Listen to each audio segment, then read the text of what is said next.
आप देख रहे हैं SDM न्यूज़। मैं हूं रियाज अंसारी। इस वक्त मैं महाराष्ट्र की तारीखी शहर औरंगाबाद से बात कर रहा हूं और आज का जो मेरा विषय है वो वक्फ बोर्ड है। आप सब देख रहे होंगे पूरे देश के अंदर जब से केंद्र सरकार की ओर से वक्फ बोर्ड कानून में एक बदलाव करने की जो एक बिल आया है या सरकार सोच रही है, उसके बारे में एक हंगामा बरपा है। हर मुसलमान लीडर चाहे किसी पार्टी का हो, कहीं ना कहीं आवाज़ बुलंद कर रहा है।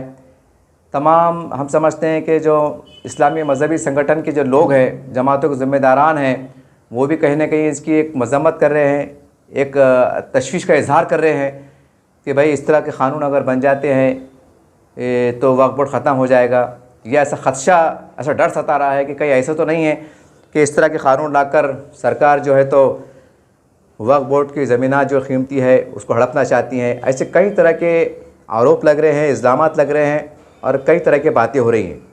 तमाम सियासी जो मुसलमान लीडर है उनके हाथ में एक तरह का एक मुद्दा आ गया है, क्योंकि महाराष्ट्र में विधानसभा चुनाव भी आने वाले हैं, तो उसको लेकर एक होड़ लगी हुई है कि भाई वक्फ बोर्ड को ख़त्म किया जा रहा है, मुसलमानों के ऊपर एक अत्याचार है, जुल्म है, ये है वो है, सारी बातें ठीक है। अगर आप के हिसाब से अगर आपको लगता है कि गलत है तो गलत है। हो सकता है कि आपकी जो सोच है कि भाई ये इससे वक्फ बोर्ड को नुकसान होगा तो वो भी ठीक है, लेकिन इससे हटकर मैं बड़े अदब एहतराम के साथ तमाम ख़ास करके महाराष्ट्र के मुसलमानों को पूछना चाहता हूँ, बड़े बड़े दिग्गज मुसलमानों को पूछना चाहता हूँ कि आज आप आवाज़ उठा रहे हैं कि भाई वक्फ बोर्ड ऐसा हो जाएगा, वैसा हो जाएगा, ये हो जाएगा। सवाल ये है कि 30-35 सालों में आपने वक्फ बोर्ड के ज़रिए से गरीब मुसलमानों के लिए क्या काम किया? आज आप विधानसभा में आवाज़ उठा रहे, पार्लियामेंट में आवाज़ उठा रहे, नेशनल मीडिया के सामने आवाज़ उठा रहे, अखबारात की हेडिंग बन रही कि भाई ऐसा होने वाला है, वैसा होने वाला है। तो सवाल ये है कि इतने सालों से जो वक्फ बोर्ड की तबाही बर्बादी का सिलसिला चल रहा है, जैसा अखबारात में आ चुका, तो उस वक्त आपने मीडिया से बात क्यों नहीं की? उस वक्त आपने उतनी शिद्दत के साथ पार्लियामेंट में आवाज़ क्यों नहीं उठाई? उतनी शिद्दत के साथ आपने विधानसभा में बात क्यों नहीं की? सवाल है नहीं। जबकि सरकार ने आपको वक्फ का वो बना के दिया, वक्फ बोर्ड बना के दिया। अगर मैं महाराष्ट्र की बात करूँ, वक्फ के अराकीन मुसलमान, चपरासी मुसलमान, चेयरमैन मुसलमान, यहाँ तक कि ज़्यादातर वक्फ मंत्री मुसलमान, अभी फ़िलहाल हमारे जनाब अब्दुल सत्तार साहब हैं, सब मुसलमान हैं। तो फिर वक्फ का नुकसान कैसा? ये सवाल है। आज हम बीजेपी को घेर रहे हैं, ठीक है, वो आप दूरअंदेशी हो सकता है, आपकी सोच सही हो, लेकिन सवाल ये है कि जब आपको इतना दर्द, खाली हुकूमत ने एक ऐलान किया है कि भाई हम ऐसा करने जा रहे हैं, तो आप जाग जाते हैं, आप नींद से उठ के बैठ जाते हैं, ठीक है। तो फिर इतनी 30-35 सालों में जो तबाही हुई, बर्बादी हुई, उस वक्त तुम खामोश क्यों थे? उस टाइम कौम परस्ती का जज्बा कहाँ गया था? उस वक्त मिल्लत इस्लामी का जज्बा कहाँ गया था? कहाँ गया था आपको? अच्छा, जो वक्फ की ज़मीन तबाह हो रही, जो भी हुई, जिस तरह से हुई, वो तफसीलात में जानना चाहता 2 घंटे लग जाएंगे। तो उसमें कितने मुसलमानों को फ़ायदा मिला, वो भी तो आंकड़ा देखिए। आज अंबानी में आज वो बम्बई बोलते हैं कि बड़े बड़े ठेकेदार जो बिजनेसमैन हैं, पता नहीं क्या है, तो उसके ऊपर वो लग रहे हैं कि भाई इन्होंने कोई इल्ज़ाम लगा रहा है, कोई सिद्ध कह रहा है कि भाई इन्होंने वक्फ की ज़मीन पे बना, बंगला बना, आलिशान महल बना, जो भी बात हो रही है। तो 10-15 साल पहले आपने आवाज़ उठाई क्यों नहीं? आप हाई कोर्ट गए क्यों नहीं? आपने उतनी शिद्दत के साथ उसमें लड़ा क्यों नहीं? जैसा आज पार्लियामेंट में आवाज़ उठ रही, विधानसभा में आवाज़ उठ रही, मीडिया से बात उठ रही, तो भाई एक वकील का पैनल लगाना था, बम्बे की जो प्रॉपर्टी है और भी जो कीमती प्रॉपर्टी है, कोर्ट में जाना था, क्यों नहीं गए? खाली बराए नाम वक्फ बोर्ड, बराए नाम वक्फ बोर्ड मेम्बरान, बराए नाम जो तो वक्फ ट्रिब्यूनल ऑफिस जो भी है चल रहा है। फ़ायदे क्या हुए? क्या बता सकता है कोई मुसलमान महाराष्ट्र का लीडर? कितने मुसलमानों? वो तो ठीक है, वो मुतवल्ली रहते बेचारे, तो उनके बहाने से कैसे भी कुछ 10, 20, 10, 2, 5 लोगों का जो भी एक लीगल हिसाब से फ़ायदा पहुंचा, उन्होंने करा के लिए। अगर वो मुतवल्ली भी नहीं रहते थे, लावारिस रहती थी, फिर कोई धन्ना सेठ, मुन्ना सेठ के पास चल जाती थी ज़मीन। ये कड़वा सच है। और वक्फ के ज़रिए से, जबकि कई सच्चर कमेटी रिपोर्ट है, रंगनाथ कमीशन में रिपोर्ट है, महमूद और रहमान कमीशन की रिपोर्ट है और कई कमीशन की रिपोर्ट है, इसमें कहा गया कि वक्फ बोर्ड के ज़रिए से अगर सरकार सही काम करे या वक्फ बोर्ड सही काम करे तो कम से कम महाराष्ट्र में एक भी गरीब मुसलमान आपको देखने को मिलेगा, देखने को नहीं मिलेगा। ये कमीशनों की रिपोर्ट है, मेरी अपनी रिपोर्ट नहीं है। इतनी बड़ी रिपोर्ट आती है और आप जो है तो खामोश रह जाते हैं, जैसा कुछ हो रहा ही नहीं है। अरे भाई, आप लीडर क्यों बने मुसलमानों के विकास के काम के लिए कि भाई हम लीडर बनेंगे तो विधानसभा में, पार्लियामेंट में, महानगर पालिका में, ग्राम पंचायत में, जहाँ भी है हम जो है तो पार्टी के भी काम करेंगे, गरीब मुसलमानों के जो कानून के दायरे में रह के उनको जो अधिकार दिए उनका भी काम करेंगे। ये मकसद है ना, कोई दिन का काम तो है नहीं है राजनीति। तो भाई जब वक्फ बोर्ड के ज़रिए से पूरी मुसलमानों की दलंदरी जारी, तो सब मिलकर उस पर मेहनत क्यों नहीं कर रहे कानूनी तरीके से? ये सवाल है। सवाल तो आप पे उठना चाहिए, सरकार पे नहीं उठना चाहिए। जब सरकार देख रही है कि भाई मट्टी मोल में जो है तो मट्टी मोल में कानूनी फ्रेम में बिठा के लूटमार चढ़ी, तो सरकार को देखे नहीं जा रहा। सरकार का भी नज़रिया सही है, करोड़ों अरबों रुपये की ज़मीन है, ऐसा कुछ भी मामला चल रहा तो सरकार हो सकता है कोई बड़े फैसले लेने जा रही होंगी। वो अपनी जगह सही है, गलत नहीं है।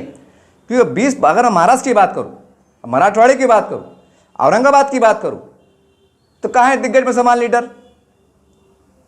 क्या करे वक्फ बोर्ड का? अपने वक्फ बोर्ड के जरिए से मुसलमानों को कितना फायदा पहुंचाए? अरे तुम्हारे हाथ में था ना, वक्फ बोर्ड तुम्हारा, वक्फ मंत्री तुम्हारा, गेजेट तुम्हारा, हर चीज़ तुम्हारी। तो फिर सर जोड़ के बैठना, उस पर गौर हौस करना क्यों नहीं करें? फिर रात दिन उठे छुटे सरकार के साथ भीख मांग रहे, दो ना माए बाप, दो ना मुख्यमंत्री साहब, गरीबों को दो, मुसलमानों को दो, पढ़ने को दो, लिखने को दो, कई को भीख मांगी चाले कर रहे। मैं नहीं बोल रही, ये कमीशन रिपोर्ट में आया हुआ है कि अगर वक्फ बोर्ड पर सही काम करे तो मुसलमान की गरीबी हटिएंगी। ये कमीशन की रिपोर्ट है, मेरी रिपोर्ट नहीं है। जब इतनी कमीशन रिपोर्ट तुम्हारे सामने आ रही और तुम उस पर जो है तो ईडी का मत लेके बैठ गए, अरे सरकार के खिलाफ बोले कि नहीं सरकार ऐसी बदमाश है, तो 25-30 साल पहले तुम क्या थे? जरा गिरेबान झाँक के बताओ ना जरा। तुम्हारे हाथ में पावर थे ना, अब क्या तुमको प्रधानमंत्री बना देना कि मुख्यमंत्री बना देना? हद होती नहीं, हद होती ना। अरे वो यतीम गरीबों का माल है। आज को अल्लाह ने आपको बिठाया है, ठीक है, आज बेचारे गरीब है, मजलूम है, नादिर है, क्या बोलेंगे? झोपड़पट्टी में रहने को मजबूर है, कोई भीख मांग के खा रहा, कोई रिक्शा चला खा रहा, कैसा कैसा कमा खा ले रहा, ज़्यादा पढ़ाई लिखाई नहीं तो मुख्तसर पढ़ाई लिखाई है, गुजार रहा, कैसा भी ज़िंदगी चल जा रहा। लेकिन जब इनके हुकूक जब मारे जा रहे हैं, आज तमाम वक्फ बोर्ड के जिम्मेदारान हैं, शुरू से लेकर आज तक अल्लाह हर एक से सवाल तलब करेगा, अल्लाह छोड़ेगा नहीं। और दुनिया में भी उसके गहरे असरात मरतब होंगे। गरीबों, यतीमों, मिस्किनों, बेसहाराओं, अपाहिजों, लंगड़ों, लूलो, गुरबत ज़दाओं, इनकी आहें, इनकी बदवाएँ काम करेंगी। ये अल्लाह से शिकवा करते हैं कि अल्लाह ताला हमने ऐसा क्या गुनाह करे थे, हमने ऐसा क्या गुनाह करे थे कि तू 2 वक्त रोटी कमान के खाने नहीं दे रहा, हमको छत नसीब नहीं करन दे रहा, हम तुझसे क्या महल मांग रहे, कि करोड़ों की दौलत मांग रहे, कि कार मांग रहे। ए अल्लाह तो क्या है, तूने इतने को नवाज दिया, हमारा कोई पुरसान हाल नहीं। ये अल्लाह से शिकायत करते हैं, ये अल्लाह से बात करते हैं। और जब वो एक्शन में आएगा, अरे एक्शन में आया, ये बीजेपी गवर्नमेंट जो उठी ना, ये अल्लाह उनको हिदायत दे रहा कि तुम काम नहीं कर रहे ना, अल्लाह हिदायत दे रहा, उठो मोदी जी, लो हाथ में। क्योंकि अल्लाह का वादा है, मैंने बयान में सुना है कि ऐ मुसलमानों, तुम इस गुमान में मत रहना कि हम दीन का काम करेंगे तो चलेगा, नहीं, अगर तुम काम नहीं करोगे तो हम गैरों से काम ले लेंगे। और अल्लाह ने करके बताया, वो बड़ा हिकमत वाला है, वो मोहताज नहीं है, वो किसी का मोहताज नहीं, वो रब्बुल आलमीन है, उसके लिए कुछ मुश्किल नहीं है। कुन फयकुन, हो जा, हो गया। बहरहाल ये वीडियो बनाने का मकसद ये था, मैं तमाम मुसलमान लीडरों को, तमाम इस्लामी संगठन के जिम्मेदारों को, मैंने आज अखबार में पढ़ा कि भाई मुस्लिम नुमाइंदा कौंसिल का एक इजलास होने वाला है मराठवाड़े का लेवल का। आज अखबार में मैंने शायद एशिया में पढ़ा, औरंगाबाद में पढ़ा, उसके अंदर ये सब जिम्मेदारान सर जोड़ के बैठेंगे। उसमें ये तय किया जाएगा कि भाई वक्फ बोर्ड के ऊपर कैसे नुकसान हो सकते हैं। उसमें ये भी सोचा जाएगा कि संभाजी नगर औरंगाबाद की लड़ाई को हमने कैसा वापस लाना, ये क्या करना, उस पर भी गौर फिक्र होगा, वक्फ बोर्ड पर भी होगा। उस पर हम सर जोड़ के बैठेंगे और एक लाहेअमल तैयार करेंगे। जबकि वक्फ बोर्ड का कानून मौजूद, वक्फ बोर्ड मौजूद, वक्फ मंत्री मौजूद, वक्फ मेंबरान मौजूद, आप क्या सर जोड़ के बैठते? अब क्या बैठते भाई? अरे वहाँ जाके बाज़ भी करो ना, कानून के दायरे में रहकर। कहाँ लूटमार हुई, कैसी हुई, कैसे कानून में फ्रेम में बिठा के दिया गया, ज़मीन अलॉटमेंट की गई, क्यों गई, कैसे गई, ज़मीन की वैल्यूएशन क्या है, किराया क्या है, भाड़ा क्या है, वहाँ जाओ सब उठ के कानूनी तरीके से, तो माना जाएंगे यार सही कौम का दर्द है। इधर लूट मार का सिलसिला चालू, तबाही का बर्बाद सिलसिला चालू, और सर जोड़ के बैठे क्या करना, कैसा करना। अरे क्या यार, आप बड़े जिम्मेदारान हैं, माफ़ी चाहता हूँ बुरा लग रहा होगा तो। जब भी 6 दिसंबर आता रिसर्च सेंटर में बैठ जाते, क्या बैठ जाते बोल के बैठ जाते, हम हमारी नस्लों को बताएंगे कि बाबरी मस्जिद भूलना नहीं। अच्छी बात है भाई, मैं भी मुसलमान है, मैं भी नहीं भूलूंगा, मैं मेरे बच्चे को बताऊंगा बेटे नहीं भूलना, ठीक बात है। लेकिन जैसा तुम सर जोड़ के बैठते, एक दिन के वास्ते वो रिसर्च सेंटर बुक करते, सब लोग दानिश्वर आते, धुएंधार भाषण होते ना, तो वक्फ बोर्ड के ऊपर क्यों नहीं आप मीटिंग लेते? क्या औरंगाबाद में कितनी जायदादें हैं, हम मुसलमानों के लिए क्या कर सकते, हम हुकूमत से कैसी नुमाइंदगी कर सकते, वक्फ मंत्री से हम कैसी नुमाइंदगी कर सकते, गैजेट में क्या मामला है, कितनी ज़मीन है, कैसी है, क्या है, उस पर काम नहीं कर सकते आप? रुकावट है आपको। और अल्हम्दुलिल्लाह जमात हमारे पे इस्लामी संगठन है, अल्लाह उनको जज़ाए खैर दे, तमाम जो हमारे पे जैसे तबलीग जमात है, जमात इस्लामी हिंद है, जमीयत उलमा हिंद है, अहले हदीस जो भी है, बड़ा अच्छा प्यारा काम करते हैं भाई। आप पे कौम भरोसा करती है। अगर आपने ऐलान करे जुमा के अंदर कि कल हम एक बहुत बड़ा काम करने वाले हैं गरीबों के लिए, मुसलमानों चंदा दो, खासा में रब्बुल इज़्ज़त की पूरे औरंगाबाद में अगर जो वही बाबरी मस्जिद जैसा जोश औरंगाबाद संभाजीनगर जोश से अगर तकरीर करे ना, धुएंधार तकरीर करे, तो मेरा दावा है कि एक दिन के अंदर आप 50 लाख के आसपास जमा कर सकते हैं। 5 वक्त में, जुमे के साथ 5 वक्त में नाबाका ऐलान करे तो वही जुनून के साथ मुसलमानों ऐसा वैसा ऐसा करे जमा हो सकते। और ठंडे ठंडे बात, देखो भाई गरीबी की मदद हो जाएंगी, दे दो बड़ी मेहरबानी।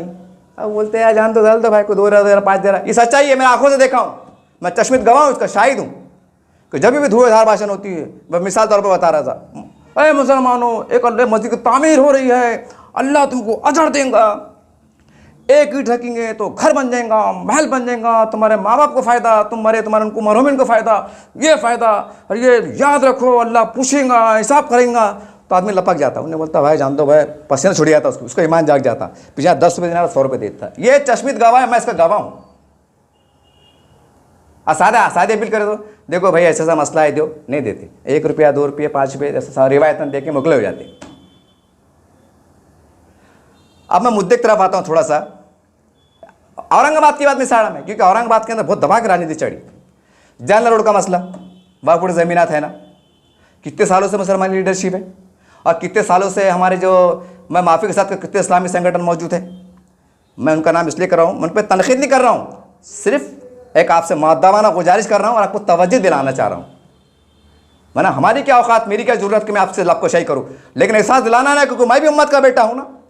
अगर मैं उम्मत में से आता हूँ, आप मेरे बड़े हैं, तो मैं आपसे सवाल तलब कर सकता हूँ, मेरा पूछना मेरा हक़ है, और मुझे मुतमईन करना आपकी जवाबदारी है। अगर मैं गलत जा रहा हूँ तो मेरी इस्लाह भी करना आपकी जवाबदारी है, हल्के ना लें आप।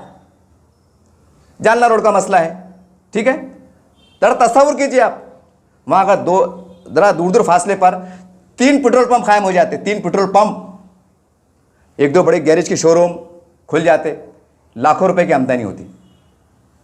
और वही आमदनी से स्कूल में पढ़ने वाले, कॉलेज में पढ़ने वाले गरीब मुसलमानों की बेटियां, बच्चियां, लड़के, किसको यूनिफॉर्म, किसकी फीस, कितना बड़ा फ़ायदा होता। कई को बुरखे वाले मस्जिद के बाहर बैठते, फ़ायदा है नहीं है, ये काम क्यों नहीं कर रहे आप? अब शाहगंज की मस्जिद, तमाम औरंगाबाद वालों सुनो, ये आपकी बहुत काम की बात है, क्योंकि जब ये लीडरान आपके पास आएंगे तो आपको इसकी रोशनी में सवाल करने में आसानी, इसलिए मैं आपको मुखातिब कर रहा हूँ। औरंगाबाद के मुसलमानों तुम सुनो, जो सियासी शौर रखते हैं, शाहगंज की मस्जिद है, 2 पेट्रोल पंप है ना, एक इधर से है और एक पीछे से है ना।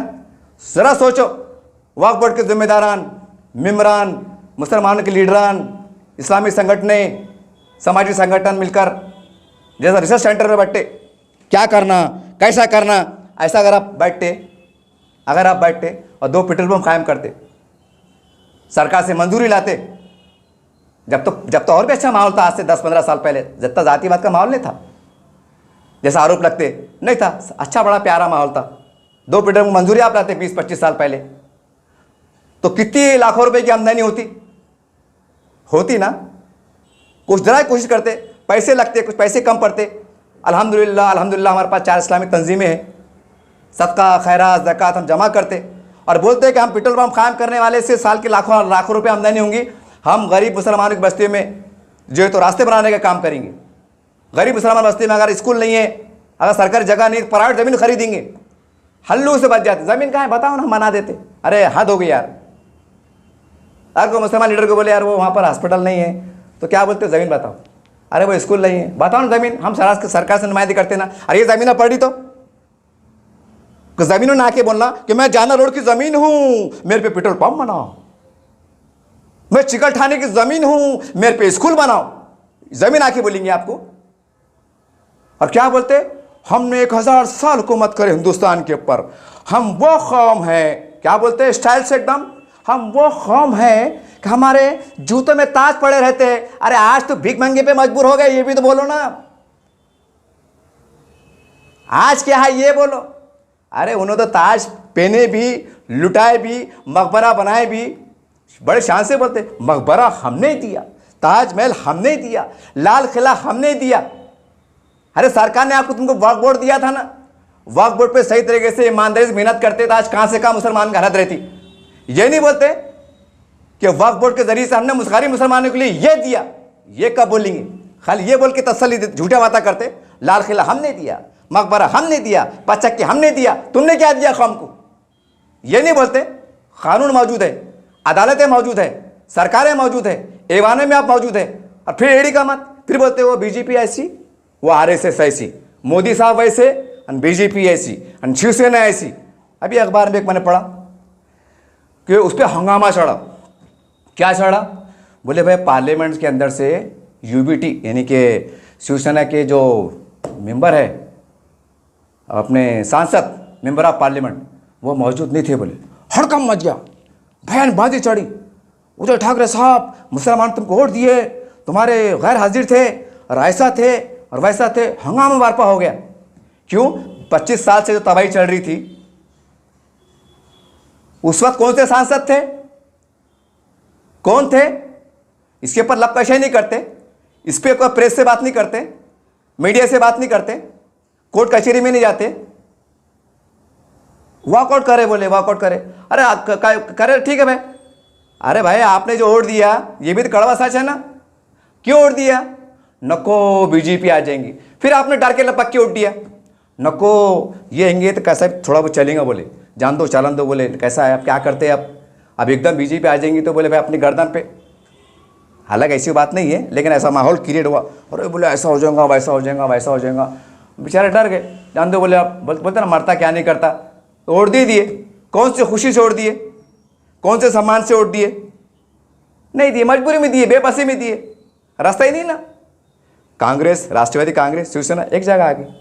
अब तुम्हारे पास कौन सी पार्टी है, अरे माशाल्लाह इक्का दुक्का पार्टी भी है, तो उसके आते क्या 288 समझो आमदार है, 200 सीटें लाते तुम, 50 सीट लाते कम से कम, नहीं लाते। इल्ला माशाल्लाह 1 2 3 और 3 से 3 13। सर कड़वा चर्चा नहीं है, और ऐसा नहीं है कि मैं हवा में बात कर रहा। फिर कहाँ जाते तुम, चलो तुमने इनको लात मार दी, कहाँ जाते, बीजेपी बसती, तो मतलब वही हो रहा ना, भागने की जगह नहीं मिली तो चलो इधर चलो, बावकार तरीके से बात नहीं करे ना। अब बोले वो हमको एक सीट नहीं दिए, अरे तो उनको मालूम है कि तुम डर के आ रहे, लपक के आ रहे, या फिर वो तुम जाएंगे कहाँ, जाएंगे कहाँ। अभी 2 मिनट के वास्ते मैं एग्जाम्पल दे रहा समझने के वास्ते। फर्ज करो 288 आमदार में से एक भी मुसलमान को टिकट नहीं मिला, थोड़ी देर के वास्ते मान लो टिकट नहीं मिला आमदार के अंदर, तो अब तुम वोट किसको देंगे, अब वोट किसको देंगे, सवाल है ना। कहाँ जाएंगे तुम, अगर मुसलमान तंजीमें को खड़े रहे वो जीत के नहीं आते, ये कड़वा सच है। कहाँ जाते तुम, तुम बीजेपी से हाथ मिलाने को तैयार नहीं। सियासी तौर पर मुसलमानों के हालात ऐसे हैं, आगे कुआं है पीछे कहीं, जाए तो कहाँ जाए, आ जाए तो कहाँ जाए। बहरहाल ये वीडियो बनाने का एक मकसद था। आज औरंगाबाद में अगर सर्वे करे, सैकड़ों की संख्या में, तादाद में गरीब मुसलमान किराए घरों में रहने पर मजबूर हैं। और दूसरी तरफ वक्फ की ज़मीनात थी, ऐसा नहीं कि आज थी, कई सालों से पहले से थी, तो उसके ऊपर सरकार से नुमाइंदगी क्यों नहीं हुई? क्यों नहीं हुई? घुमा फिरा के नहीं मंशा वक्फ में आता, वो ऐसा होता, अरे वैसा होता, ये वैसा होता। फिर सवाल ये है कि धन्ना सेठ, मुन्ना सेठ, ये कंपनी को ज़मीन दी गई तो क्यों दी गई? अब आप बोलेंगे भाई किराया आ रहा, भाड़ा आ रहा, तो कितना आ रहा? सवाल है ना, कितना आ रहा? अरे 20 एकड़ आपने किसको दिए? अरे 20 एकड़ में 20-30 के प्लाट पे गरीबों को बिठा दो और बोलना भाई सालाना तुमको वक्फ बोर्ड को देना पड़ेगा। सर ज़मीन महफूज रहती, किराया भी जाता, साल का जो भी 1000-1200 महीना जाता, टीनों का टट्टों को बना के बेचारे रहते, कम से कम एक पीढ़ी को फ़ायदा पहुँच जाता। अगर 20 साल निकल गए तो आज बच्चा पैदा हुआ, 20 साल में बच्चा जवान हो जाता, एक पीढ़ी को फ़ायदा पहुँचता। यहाँ दिमाग नहीं लड़ाते, यहाँ दिमाग काम नहीं करा, पढ़े हो। अगर तुम्हारा प्लाट रहता जानला रोड के ऊपर 40 बाय 60 का और को कब्जा मारता तो क्या हाल होता? और अब बाप रे, अगर आप ताकतवर है, ऊपर तक पहुँचे तो क्या होता पता है? वो जिन्हें कब्जा मारा ना, या तो वो अरफत खबरस्तान में जाता, अल्लाह ना करे, या नहीं तो दोनों टांगे टूटी रहती, वार्ड नंबर 18 में जाता। आज जिन्हें मारा वो सरसों जेल में जाता। खुद की प्रॉपर्टी हो तो इतना दर्द, और गरीबों की प्रॉपर्टी है तो चलन दो, कैसे भी आने में, चार आने में, 2 आने में चलन दो। और सरकार को बुरा बोलते, नहीं बीजेपी गवर्नमेंट बदमाश है, सरकार की नीयत सही नहीं है। अरे तुम्हारे हाथ में सब दे दिए, आप उन पे कई को उंगलियां उठा रहे, उन पे कई को उंगलियां उठा रहे। अब फर्ज करो मैंने एक उर्दू स्कूल की कॉलेज की मंजूरी लाया, एग्जाम्पल दे रहा मैं चेयरमैन है, मैंने लाया, सरकार ने मुझे मंजूरी दे दी, टीचर की मंजूरी अप्रूवल भी ला लिया मैंने, बराबर है। अब मैं अगर मेरे स्कूल के अंदर चरस बेचूँ, गांजा बेचूँ, शराब का अड्डा चलाऊँ, तो इसको क्या बोलेंगे आप? क्या इसमें सरकार की बदमाशी है? अरे सरकार ने दी भाई, क्या होना तुमको, स्कूल होना क्या, हाँ ले लो भाई, प्रोसीजर कंप्लीट करो, ले लो, टीचर होना क्या, ले लो, सरकार ने दी। अगर मैं स्कूल कॉलेज से नहीं चलाऊंगा, वहाँ आवारगी गड्ढे कायम करूंगा, तो ये मेरी गलती है नहीं है? मोटे अल्फाज समझाने का से बड़ा में, तो ऐसा वक्फ बोर्ड को तुम्हारे हाथ में दे दिया ना। अब इसके अंदर जो ढापा डुपी हो रही, तो क्यों हो रही कैसा? आप पढ़े लिखे हैं, ताकतवर है, कभी कोई आमदार था, किस ज़माने में कोई खासदार था, कितने लीडर गुजर गए, कितने चेयरमैन गुजर गए, कोई देशमुख साहब का जो तो खरीबी था, कोई विलास राव का खरीबी था, बात नहीं कर सकते थे कि साहब हमारी वक्फ की प्रॉपर्टी है, आप थोड़ा वो दो, लेकिन नहीं, बस चल रहा है। तो ये जो बीजेपी गवर्नमेंट उठी है, अल्लाह इससे काम ले रहा है, सच मानो में अल्लाह इससे काम ले रहा है। क्योंकि अल्लाह ने आपको, अगर महाराष्ट्र की बात करो, 30-35 साल आपको दिया था, तमाम मुसलमान लीडर बिला लिहाज पूरे महाराष्ट्र में, सबकी बात कर रहा हूं मैं, हर एक की जवाबदारी कल आखिरत में सबसे पूछूंगी। ये मत बोलो जैसा तुम पार्टी के लिए करते ना, जिंदाबाद मुर्दाबाद, आगे बढ़ो पीछे बढ़ो, कल अल्लाह पूछेगा कि ए बंदे, ए लीडर, ए समाज सेवक, तू तेरे पार्टी के लिए जिंदाबाद मुर्दाबाद करता था, ये वक्फ बोर्ड की जमीनात के तहफ़्फ़ुज़ के लिए तूने क्या किया? कल आखिरत में सवाल होगा तुमसे, बचने वाले नहीं है। और उनकी हाय बदवा जहाँ भी काम करेंगी, वो बड़ा रब्बुल आलमीन है, वो ऐसी जगह लिया कि पानी पिला के मारेंगा कि हो सकता पानी नहीं मिलेगा, हाय बदवा काम करेंगे। मैं उनको कह रहा हूँ जो इसमें शामिल है, जो मुलविस है, ये मैं उनसे मुखातिब हो रहा हूँ। बहरहाल आखिर में इतना ही कहना है कि सही अगर वक्फ बोर्ड का दर्द है, वो तो लड़ो, आप सरकार से बात करो, जो भी करो, सारी बात है, लेकिन जो ज़मीन खाली पड़ी हुई है, जब सरकार जो तो कानून में प्रावधान ला सकती, तो तुम सरकार से नुमाइंदगी नहीं कर सकते कि साहब वो ठीक है, दरगाह की ज़मीन है, फ़र्ज़ करो इनामी ज़मीन है, 50 एकड़ 100 एकड़ है, वो गाँव मतलब आबादी फैल गई, वहाँ मुसलमानों कॉलोनियाँ बच सकती, जब सिड़को महाड़ा कॉलोनी है, सरकार ने लोन देना चाहिए, भाई हम पैसे फेर देंगे आपको, सरकार 2 लाख रुपये देती है ना सब्सिडी बोल के, तो सरकार से नुमाइंदगी करो कि ज़मीन हम देते, 2 लाख आप दे दो, और लेने वालों का एग्रीमेंट करो कि भाई तूने सालाना जो है तो 1000 रुपये 1200 रुपये भरते रहना। और सरकार ने बोला भाई 2.5 लाख ले लो, इधर आओ मत, दफ़ा हो जाओ, तीनों का बनाओ, टट्टों का बनाओ, दे दिया हमने, तुमने लिख के ले लिए, फिर बोलना सबका साथ सबका विकास, कि हमने सबको घर देने का काम किया। सरकार का फायदा है, कहीं को 20-25 लाख रुपए लगा रहे, सरकार कान में बैठ के नहीं बोलते सरकार 2.5 लाख दे दो और परेशानी हटाओ, काय को देते 20-25 लाख। फिर वो जैसे इलेक्शन आते रहते हैं, आमदार के खासदार के, थोड़ा किने 2 लाख दे दिया, कि 10 लाख दे दिया, किने रोड बना दिया, किने बोर मार दिया, किने लाइट ला दिया। ये कानून से कायदे से काम हो जाता, बस्ते बच जाती। नहीं बोले आज हड़कम मच गया, हुकूमत की नीयत सही नहीं है, हुकूमत की नीयत सही नहीं है। और अब तक जो भ्रष्टाचार हुआ, जो अब तक लूटमार हुई, जैसा अखबारात में आया, जैसा आरोप लगा, तो उसका जिम्मेदार कौन है? उसके ऊपर लपकशे नहीं करते, उसके प्रेस से बात नहीं करते। मतलब अपने रहते हुए में सब लूटमार चला, सब ठीक है। मतलब ये है ना, मतलब ये लिखा ना कि हमारे हाथ में चलन दो भाई, हम क्या चढ़ा रात के अंदर में गुड़ फोड़ रहे, क्या फोड़े, चलन दो, वो चलन दो, तुम मत लो। ये क्या बात हुई? तो तुमने सही कौन सा काम करे? वो आस्तिक कुमार पांडे साहब जो अब जिला कलेक्टर भी थे औरंगाबाद के, अरे कमिश्नर यार, एक कमिश्नर, म्यूनसिपल कमिश्नर, उसको फिक्र कि यार महानगर पालिका की आमदनी कैसी बढ़े। तो उन्होंने एमएम शेख साहब का बंगला सिड़कों में जकात नाके के पास, उसके सामने आस्तिक कुमार पांडे साहब ने पेट्रोल पंप डाले, एक सिड़कों में डाले और एक दूसरी जगह मतलब खुलने वाले हैं। एक कमिश्नर, क्लास 1 ऑफिसर, 10 लोग सैल्यूट मारने वाले। वो अधिकारी सोच रहा कि जिस महकमे का मैं सरबराह हूँ, मेरी आमदनी कैसी बढ़े, मेरे डिपार्टमेंट की, मेरी महानगर पालिका आमदनी कैसी बढ़े, ताकि सरकार को फ़ायदा पहुँचे, महानगरिका को फ़ायदा पहुँचे और जनता को भी कहने की राहत मिले। क्लास 1 ऑफिसर, उसको क्या ज़रूरत? अगर फर्ज करो 2 मिनट के वास्ते, अगर पेट्रोल पंप अगर नहीं बनाते, उठा पटक करके अगर नहीं बनाते, तो महाराष्ट्र सरकार बोलने वाली थी क्या, आस्तिक कुमार पांडे साहब तुमने पेट्रोल पंप क्यों नहीं बनाए, आपका परमिशन रोक दिया जाता है, या आपकी पेंशन रोक दी जाती है, या आपको डिसमिस कर दिया जाता है। ऐसा होता? अरे कमिश्नर IAS ऑफिसर, उसको क्या है, कहीं भी जाओ तो सैल्यूट, और कौन पूछने वाला? वो बेचारे कानूनी फ्रेमवर्क के बराबर काम करते। तो मतलब एक क्लास 1 ऑफिसर, मतलब जिसको क्या क्या सहूलत नहीं रहती, समझ जाइए आप, कार, गाड़ी, बंगला, सैल्यूट, पूरा प्रोटेक्शन, इज्जत, शौहरत, क्या क्या नहीं रहता। तो वो आदमी फिक्र कर रहा रात में कि यार मेरे महानगर पालिका आमदनी कैसी बढ़े। तो हमारे CA साहब को क्या हुआ, वक्फ मंत्री साहब को क्या हुआ, वक्फ बोर्ड की मेम्बरान को क्या हुआ? तुम दिमाग लड़ा सकते? हाँ, और आज भी बम्बई, औरंगाबाद से बम्बई तक कितने वक्फ की ज़मीन है? 4-5 ज़मीन मेरी नज़र में है। अगर वो उनसे बात करे, कमेटी वाले से बात करे, कुछ मुफाहमत करे, 2-4 पेट्रोल पंप डाले, 5 पेट्रोल पंप अगर बम्बई हाईवे पे डाले, औरंगाबाद से बम्बई तक जो भी है बातचीत करके, लाखों रुपए का फ़ायदा होता। और एक वो करो, कोई तंजीम को दो, कोई इस्लामिक तंजीम को दो कि भाई हम आपके हवाले कर रहे हैं, इसका हम साल को साल आपसे एडिट लेंगे, आपने कितना मुनाफा कमाया और कहाँ लगाया।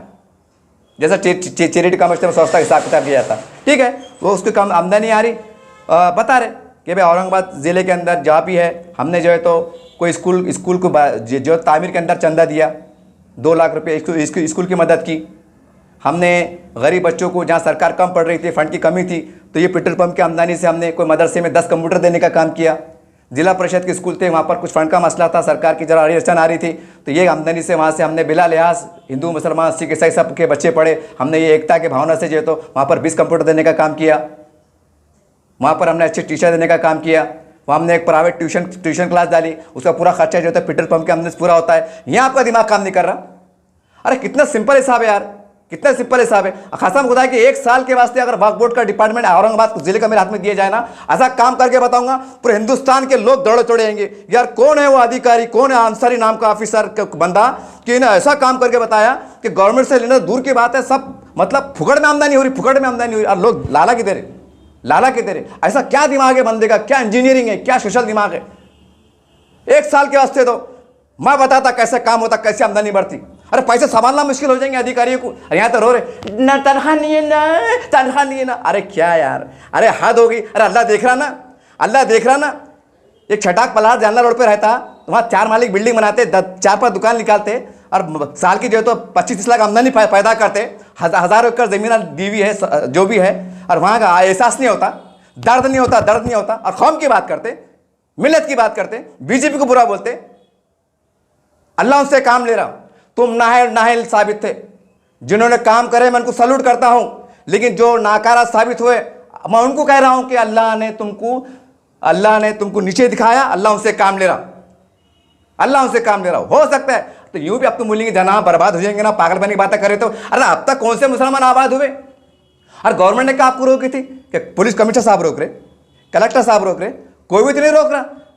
फिर यहां कौम का दर्द सता रहा क्यों नहीं? सारी राजनीति, वो मोदी ऐसा, शाह ऐसा, बीजेपी ऐसी, और तुम कैसे?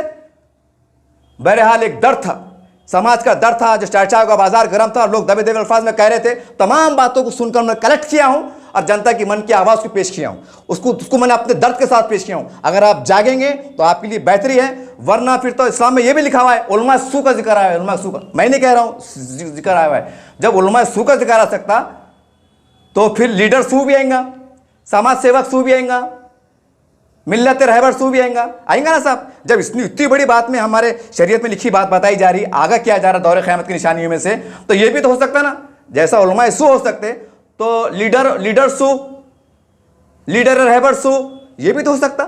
इशारा समझ जाइए आप। बहरहाल किसको बोलना मकसद नहीं था, बुरा लगाऊंगा, बोला चला माफ़, लेकिन मैं कौम का बेटा हूँ, कौम के दरमियान से आता हूँ, आप मेरे बड़े हैं, मैंने आपको हक से बोला हूँ, वो अधिकार का इस्तेमाल किया हूँ। हमारे पास जमहूरियत भी है। देखते रहिए आप एसडीएन न्यूज़ चैनल। जय हिंद, जय महाराष्ट्र।